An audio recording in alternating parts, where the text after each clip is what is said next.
તંત્રની બેદરકારીએ એક વ્યક્તિનો જીવ લીધો. નડિયાદમાં બની ઘટના. એક વ્યક્તિ ખાડામાં ખાબક્યો અને થઈ ગયું મોત. નડિયાદમાં તંત્રની ઘોર બેદરકારીએ નિર્દોષનો જીવ લીધો. શહેરના પીજ ભાગોળ વિસ્તારમાં આવેલ બહુચર માતાના મંદિર પાસે નગરપાલિકાની ગંભીર બેદરકારી સામે આવી છે. છેલ્લા ઘણા સમયથી અહીં ગટર ઉભરાવવાના કારણે રસ્તા પર ચીકાશ અને મોટા ખાડા પડી ગયા હતા, જે અંગે સ્થાનિકોએ રજૂઆતો કરી હતી, પરંતુ તેમની રજૂઆતો પર ધ્યાન નહોતું અપાતું. છેવટે એ જ થયું જે નહોતું થવું જોઈતું. અહીંથી પસાર થતા એક 50 વર્ષીય આધેડ બાઇક સાથે ખાડામાં પટકાયા અને ઘટના સ્થળે જ તેમનું મોત નીપજ્યું. ઘટના બાદ સ્થાનિકો અને પરિવારજનોમાં ભારે રોષ જોવા મળી રહ્યો છે.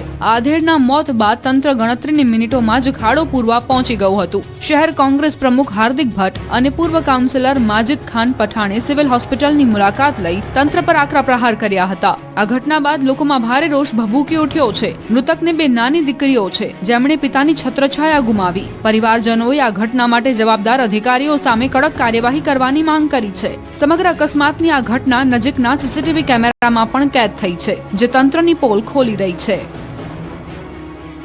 ડાંગ અને ભરૂચમાં આગની ઘટનાઓ બની. ડાંગના જંગલમાં લાગેલી આગને પોલીસે ઉલવી.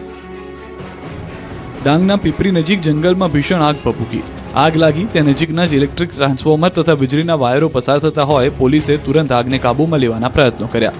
આગ બુઝાવવા જાડી ઝાંખરામાંથી ડાળી અને પાંદડાના ઝાડુ બનાવી આગ ઓલવવાનો પ્રયત્ન કર્યો અને સૂકા પાંદડા અને ડાળી ડાખરા અલગ કરી આગ આગળ ફેલાતા રોકી અમૂલ્ય જંગલ સંપત્તિ બચાવી. નાઇટ પેટ્રોલિંગ દરમિયાન આહવાથી વઘઈ જતા રોડ પર આગ જોતા પોલીસે વન વિભાગનું કામ કર્યું હતું. આ તરફ ભરૂચમાં એક મોપેડમાં અચાનક આગ લાગી જતા અફરાતફરી મચી ગઈ. માહિતી મુજબ મોપેડ ચાલક પોતાની વાહન લઈને જતા હતા ત્યારે અચાનક મોપેડમાંથી ધુમાડો નીકળવા લાગ્યો અને થોડા જ સમયમાં આગ ભભૂકી ઉઠી. આગ એટલી ઝડપથી ફેલાઈ ગઈ કે ગણતરીની પળોમાં આખું વાહન બળીને ખાખ થઈ ગયું. આ બનાવને લઈને સ્થાનિક લોકો ઘટના સ્થળે દોડી આવ્યા હતા અને આગ બુઝાવવાનો પ્રયાસ કર્યો હતો. જોકે ત્યાં સુધીમાં મોપેડ સંપૂર્ણ બળી ચૂકી હતી. પ્રાથમિક અનુમાન મુજબ મોપેડમાં શોર્ટ સર્કિટના કારણે આગ લાગી હોવાની શક્યતા વ્યક્ત કરવામાં આવી રહી છે. તોફાની તત્વોએ આજે પણ આતંક મચાવ્યો. ભાવનગરમાં યુવકની જાહેરમાં હત્યા તો સુરતમાં પોલીસની હાજરીમાં ધીંગાણું થયું.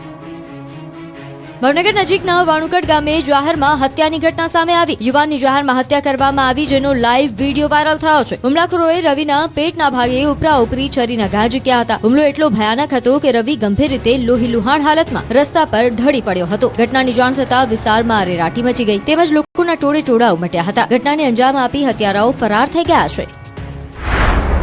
આ તરફ સુરતના ઉત્તરાયણમાં પ્લોટના ડખામાં પોલીસની હાજરીમાં જ ધીંગાણું થયું. મહિલાઓ સહિતના 2 પરિવારો સામસામે આવી ગયા. મારામારી અને ઘરમાં તોડફોડના વિડીયો વાયરલ થયા. પ્લોટ 1 અને દાવેદારો 2 હોવાથી વિવાદ સર્જાયો હતો. આ દરમિયાન પોલીસ તપાસ કરવા ગઈ અને મામલો વધુ વિચક્યો હતો. પોલીસે બંને પક્ષો વિરુદ્ધ ગુનો નોંધી આગળની તપાસ શરૂ કરી છે. પાદરા તાલુકાના કુરાલ ગામે બબાલ માથાભારે તત્વોએ તોફાન મચાવ્યું. દારૂના નશામાં બેફામ ગાળો ભાંડી હોવાના આરોપ મૂકીને 2 લોકો પર જીવલેણ હુમલો કર્યો. હુમલાની ઘટનામાં એક વ્યક્તિને માથાના ભાગે ટાંકા આવ્યા અને અન્ય એકને મોઢાના ભાગે ઈજા પહોંચી હતી. આ તરફ પોલીસે યોગ્ય ફરિયાદ ન લીધા હોવાનો પણ આરોપ મુકાયો હતો. વલસાડના હાઈવે પર માનવતા મરી પરવારી. અકસ્માત બાદ રાહદારી રોડ પર રજળ્યો. વલસાડ જિલ્લાની વાપી નજીક અમદાવાદ મુંબઈ નેશનલ હાઈવે પર વિચિત્ર હિટ એન્ડ રનની ઘટના બની. અકસ્માત બાદ માનવતાને શર્મસાર કરે એવા દ્રશ્યો સામે આવ્યા. એક રાહદારી હાઈવે ક્રોસ કરવાનો પ્રયાસ કરી રહ્યો હતો. આ દરમિયાન હાઈવેની વચ્ચે બનાવેલ ઊંચા ડિવાઈડર પરથી તે કૂદી ન શકતા ડિવાઈડર પર જ લટકી રહ્યો. હાઈવે પર સતત ભારે વાહનો પૂરઝડપે પસાર થઈ રહ્યા હોવાથી તે રોડ પર ક્રોસ કરી શક્યો નહોતો. આ દરમિયાન ત્યાંથી પસાર થતા એક અજાણ્યા વાહને આ યુવાનને અડફેટી લીધો. આથી યુવાન ફંગોળાઈને હાઈવે પર પટકાયો. અડફેટી લીધા બાદ અજાણ્યો વાહન ચાલક ત્યાંથી ફરાર થઈ ગયો. ત્યારબાદ આ યુવાન પરથી અનેક વાહનો પણ પસાર થયા હતા. આથી તે ગંભીર રીતે ઇજાગ્રસ્ત થયો. લાંબા સમય સુધી આ યુવક હાઈવે પર જ પડી રહ્યો. જોકે ત્યારબાદ પસાર થતા એક કાર ચાલકની નજર જતા તેણે એમ્બ્યુલન્સને જાણ કરી હોસ્પિટલમાં ખસેડવામાં આવ્યો. જોકે આ ઘટનામાં યુવકનું મોત નીપજ્યું છે. પરંતુ આ ઘટના રાહદારીઓ માટે લાલબત્તી સમાન છે કે આ પ્રકારે રોડ ક્રોસ કરવો જીવને જોખમમાં મૂકી શકે છે. વડોદરામાં ગેસ રિફિલિંગનું કૌભાંડ પકડાયું. એસઓજીએ ડ્રાઈવરને રંગે હાથે ઝડપ્યો. વડોદરામાં એમ્બ્યુલન્સની આડમાં ગેસ રિફિલિંગ કૌભાંડ ઝડપાતા ખળભળાટ મચી ગયો. આ કૌભાંડમાં ડ્રાઈવરે એવો તો જુગાડ કર્યો કે જાણીને મોંમાં આંગળા નાખી દેશો. કોયલી રોડ પરની આ ઘટના જ્યાં ગેસ રિફિલિંગનું કૌભાંડ ઝડપાયું છે. એમ્બ્યુલન્સની આડમાં ગેસ રિફિલિંગ કૌભાંડ થતું હોવાનું સામે આવ્યું. મહાલક્ષ્મી એજન્સીના ડ્રાઈવરની ધરપકડ થઈ છે. એસઓજીએ ડ્રાઈવર જીતેન્દ્ર ઉર્ફે દિનેશ બારિયાની ધરપકડ કરી છે. આ સાથે ટેમ્પો, સિલિન્ડરો, ગેસ રિફિલિંગના સાધનો, વજન કાંટો અને મોબાઈલ જપ્ત કરવામાં આવ્યો છે. ટેમ્પો ચાલક જીતેન્દ્ર બારિયા ડિલિવરી માટે નીકળેલા ગેસના બોટલ લઈને કોઈ અવાવરૂ સ્થળે પહોંચી જતો હતો. ત્યાં તે પાઇપની મદદથી ભરેલા સિલિન્ડરમાંથી ગેસ કાઢીને ખાલી બોટલમાં રિફિલ કરતો હતો. આ પ્રકારે ગ્રાહકોને મળતા સિલિન્ડરમાં ગેસ ઓછો આપીને તે છેતરપિંડી કરતો હતો.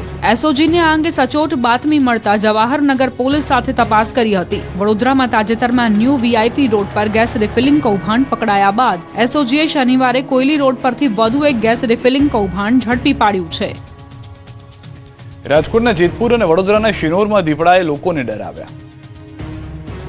જેતપુરના ઔદ્યોગિક વિસ્તારમાં દીપડાના આંટા ફેરવાથી લોકોના જીવ તાળવે ચોંટી ગયા છે. અહીં જલારામ મંદિર પાછળ ધોળા દિવસે દીપડો દેખાતા લોકોમાં ફફડાટ ફેલાયો છે. દ્રશ્યોમાં જોઈ શકાય છે કે એક દીપડો શેરીમાંથી પસાર થઈને જાડી ઝાંખરામાં જઈ રહ્યો છે. બીજી તરફથી બે શ્વાન એ તરફ જવાનો પ્રયાસ કરે છે. જો કે શ્વાન દ્રશ્યોમાં જે રીતે જોવા પડી રહ્યો છે તે રીતે દીપડાને જોઈને જાણે ગભરાઈ ગયો હોય અને ચિંતામાં મુકાઈ ગયો હોય એવું લાગે છે અને આગળ જવાનું માંડી વાળે છે. હાલ તો આ વિસ્તારમાં દીપડો દેખાયાની વાત અને વિડીયોથી લોકોમાં ભયના ઓથાર હેઠળ જીવતા હોવાની વાત છે. જાણ થતાં જ વન વિભાગની ટીમ પણ દોડી આવી છે અને તજવીજ હાથ ધરી છે. આ તરફ વડોદરાના શિનોરમાં કુંખાર દીપડાએ આતંક મચાવ્યો. ખેતરમાં આંબાના ઝાડ સાથે બાંધેલા 2 વર્ષના વાછરડાનું મારણ કરતા ખેડૂતોમાં ફફડાટ ફેલાયો. કાછોટ વગો વિસ્તાર શિનોર